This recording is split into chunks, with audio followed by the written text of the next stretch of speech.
HTV Today, Houston Television's showcase of city government. Let's go. Woo! All right. Happy Veterans Week. Yes, yesterday was Veterans Day. Good morning, everybody out there. This is Ted Irving, host. Terry's out today. We got Thomas in on the boards. Executive producer Mariana's in here. And the person who voiced that opening you hear, yeah, you listening to blah, blah, blah. He's in here. Did you know that was you? I did. I recognized my voice, and then I said, wait a minute, now I'm going to be on the show? It's kind of strange, but okay. Yeah. All right, everybody, good morning. This is another HTV Today. So, we're looking at the lives, the interesting, fun lives of city employees, and we started with HTV, Houston Television, part of the Mayor's Division. And so we have today Daryl Hughes. Daryl is like Mr. I don't know, man. You do all kinds of stuff here. What do you do at HTV? At HTV, right now I do a little bit of everything. Currently, I'm the program supervisor for the production division, so there are 5 or 6 people in my group who are all videographers, editors, producers of their own projects, and that's what we do. We do a lot of stuff. I'm sure we'll get into that in just a moment. So Right. So now, Daryl, we got to go way back, man. Way back? Way back. Well, how far do you want to go? Well, where are you from? Oh, I'm from Baton Rouge, Louisiana. That's where I was born. So you're from a city called Red Stick. That's right, the Red Stick. Baton Rouge. That's it. Beignets, right on the Mississippi River. Yeah. I didn't have beignets until that wasn't a common thing until I don't remember having beignets until I was probably like maybe 9, 10, or 11. Oh, no, shit. That's right. You ain't had no beignets. A lot of other stuff, Yeah, right. but yeah, beignets crept in a little bit later. Really? So Is that just a New Orleans I mean, thing? there's a great beignet place in Baton Rouge called Coffee Call on College Drive, and they used to have one in, no one would know this, in a place called Catfish Town in Baton Rouge. They used to have a nice mall on the Mississippi River, kind of back in the 80s. I remember that as a kid going out there. And I think that's where I remember having beignets for the first time. I just don't remember them before then. I don't remember anyone actually making them. Right. Now my mom makes them all the time. It's not part of the culture, I guess, basically. It is. I just don't remember anyone in my family making them. What people in my family would like to make was what we call pecan candy. Or other people may call them pralines. But, yeah, in Louisiana, everybody calls them, pecan candy or pralines, yeah. Pralines. Yeah, I don't know anyone who says pralines. Outside of Louisiana, you'll say pralines. Pralines. They'll say, what is that? But I can remember that since I was growing up, people making that.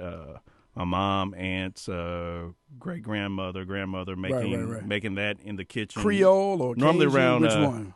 Yeah, the Creole side. Yeah, Creole they side, normally do that. No, and then that's not, and it's not specific only to that. People with that background too. Right. Okay. Other parts of my family are non-Creole, and they do it. Right. They make it too. But it's a laborious process. Yeah. And it'll get if you got diabetes, you will have problems Yeah, with the pecan candy because it's alone. nothing but sugar and butter, but it's good. It is really good. So tell me, how did you get into TV? I mean, you grew up in Baton Rouge, so from Baton Rouge to TV, what did that look like? How did I get into TV? Well, I can't say I had an interest in television as a little kid. I don't remember that being as something I wanted to do, apart from watching TV shows and wanting to be on the TV shows or do what the characters are doing like most kids would do.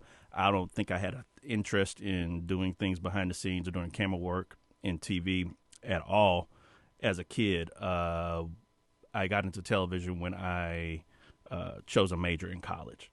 I majored in broadcast journalism at Southern University in Baton Rouge. Somebody tell you, man, that's easy. Just go ahead and major in that. Just go do that. I mean, what? No, I mean, I just really had to.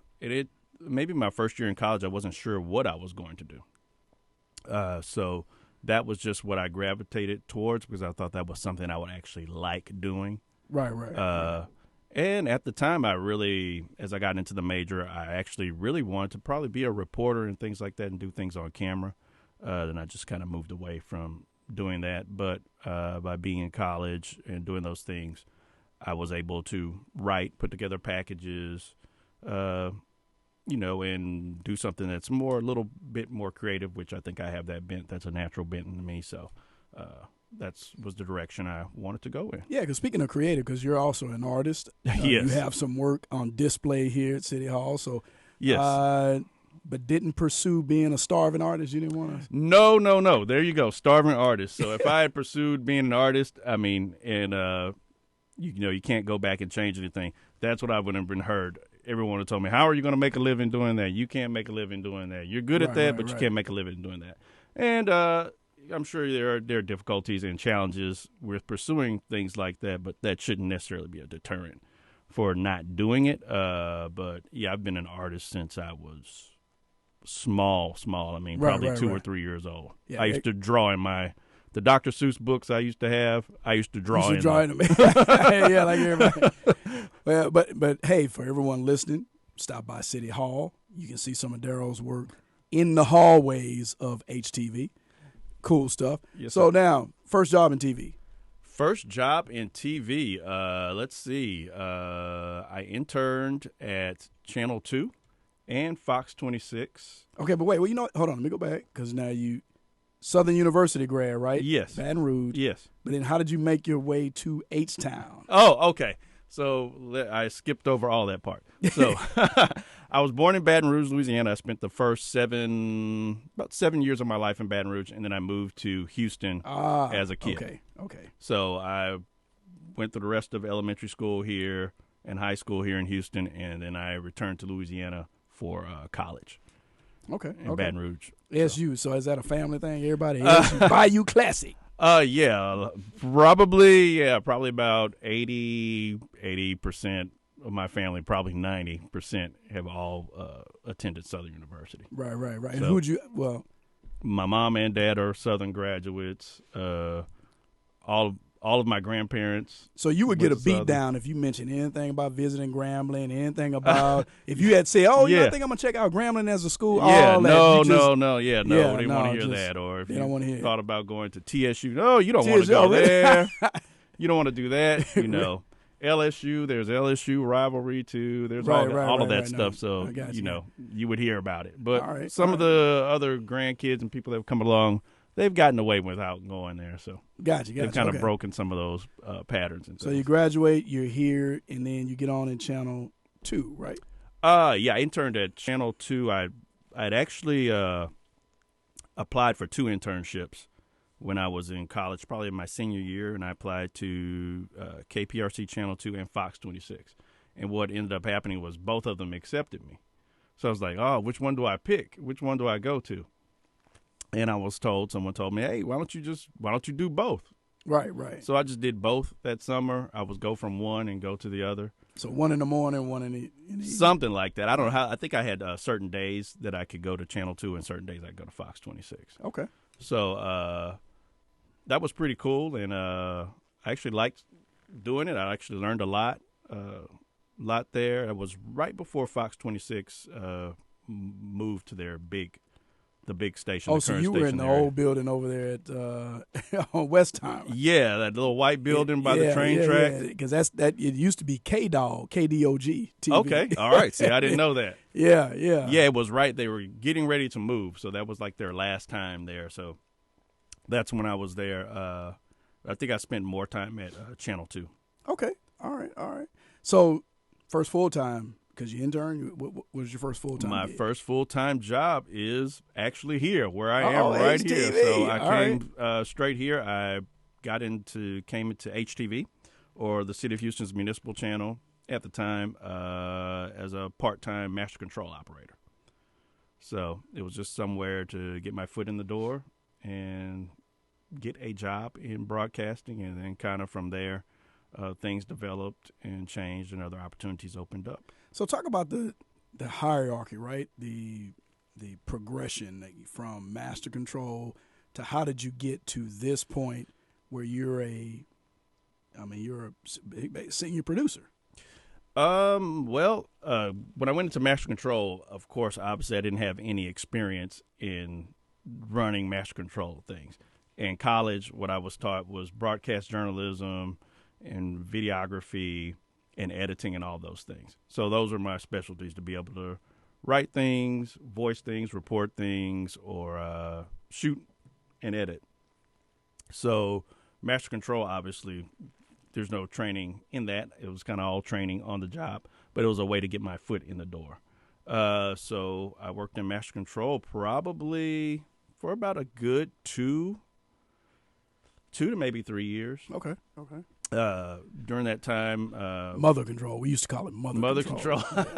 Yeah. During that time, that's in the 2000s. The master control was quite different from the way master control is now. Things were computerized, but you had a big computer system, but it was still running everything from tapes. So you had all of these tape decks, columns and columns of tape decks, which were the tapes for the programs had to be loaded in there, and the computer would automate and run those things. Right. So that's where I got in, and the management at the time knew that I had a opportunity, or not an opportunity, gave me an opportunity to put my broadcast skills to work, doing videography, writing packages and editing, and they saw I could do those things, so I eventually moved into the production department. Right. As one of the people with the least amount of experience in there. And so one of the things about HTV, the municipal channel, was because it was a smaller station, and we were much smaller than we are at this time, was the opportunity to learn how to do a lot of things.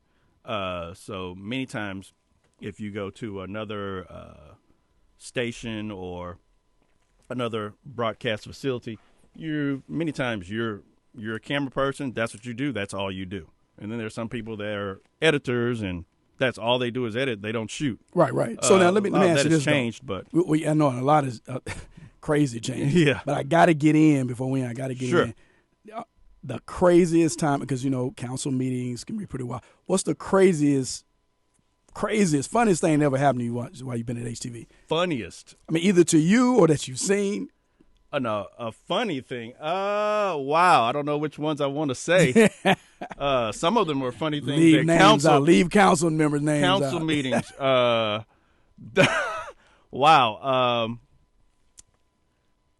Well, there have been times where you've seen council members get into it on camera and call each other names, allegedly names that are not good names, and the video has to get reviewed, and everybody wants a copy of the video. One of the craziest things I can think of was with City Council. For those who are listening, if you're not familiar with Houston City Council, it gives everyone an opportunity from the public to come in and comment on whatever issues they want to comment on, whether they're issues that City Council is dealing with or whatever might be on their mind. Nothing is off the table. So we have quite a few people, some people would refer to them as characters, that come to City Council. And that was something I saw early on when I first came here. And to make a long story short, one of those characters that came to City Council, or frequent City Council, decided to throw eggs at the mayor. Oh, wow. During City Council. And he did it twice. This was probably about maybe 2 administrations ago. He threw eggs twice during the live broadcast of City Council. So he walked up to the podium where he was, allowed to speak, and he pulled eggs out of his bag and threw them. He didn't throw them. He didn't hit the mayor or anything like that, but he threw them at the wall. He definitely got arrested. Did he get slammed to the ground? Yeah, they got him out of here. But the odd thing was he got a second opportunity to do it. He came back maybe a few years later, and he did it again. And then he was banned from City Council. But the funny part, at least it was eggs and no one was hurt, was having to go to recess on the air because you see behind the mayor, you see egg yolks screaming on the wall behind the mayor, and he's like, okay, we're going to take a recess and get out of here. There are a lot of characters. Well, look, Daryl, man, we could talk to you all day, man. We can go past. One day we'll extend this show past 15-minute mark. I know you have a lot of cool stories. Yeah, that's it. Oh, wow. Okay. So I know he's like, dang, I thought that was only 5 minutes. No. Hey, wrap it up. Great show. So, hey, thanks, everybody. Thanks for having me on. Mariana Oyenguren, to Thomas. See you all. See you next time.